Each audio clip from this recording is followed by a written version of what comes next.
O ministro da Fazenda, Fernando Haddad, endossou hoje as críticas do presidente Lula de que a taxa básica de juros está alta. Um grupo de economistas divulgou também uma carta alertando sobre os riscos com a Selic elevada.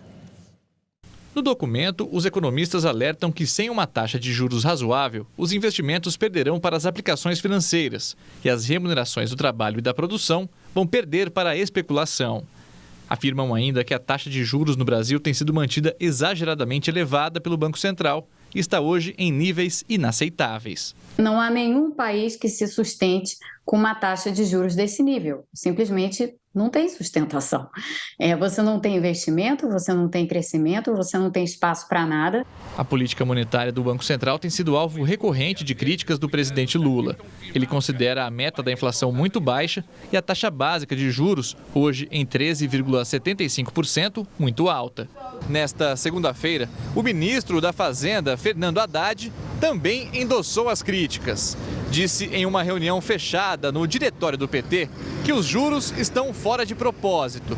Na quinta-feira, ele e a ministra do Planejamento, Simone Tebet, se encontram com o presidente do Banco Central, Roberto Campos Neto, na primeira reunião do Conselho Monetário Nacional. Uma eventual mudança nas metas de inflação deve ser debatida. Hoje é estimada em 3,25%.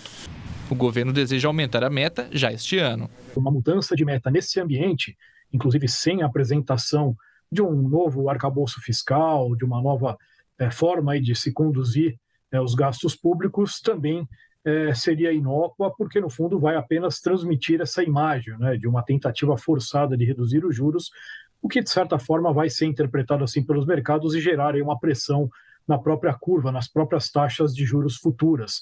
O mercado financeiro tenta pôr panos quentes na discussão com a intenção de melhorar as relações entre governo e Banco Central. Os países maduros e sérios entendem que as questões institucionais têm que ser trabalhadas institucionalmente. Não cabe ao Banco Central ditar nada ao Ministério da Fazenda e nem ao Ministério da Fazenda ditar nada ao Banco Central. Cabe a essas duas instituições trabalharem juntas para que exista a coordenação necessária entre política fiscal e política monetária. Em entrevista ao Roda Viva, o presidente do Banco Central, Roberto Campos Neto, defendeu a autonomia da instituição. A autonomia do Banco Central não é a autonomia do presidente em relação ao executivo. Também tem uma autonomia que é muito importante dos diretores em relação ao presidente. Então, se um diretor tiver uma opinião diferente, eu tenho que acomodar, escrever lá. E ele só pode, o diretor que tem mandatos, só pode ser mandado embora pelo Congresso. Ele tem mandato fixo e independente. Então, essa força de poderes é o que traz o ganho institucional.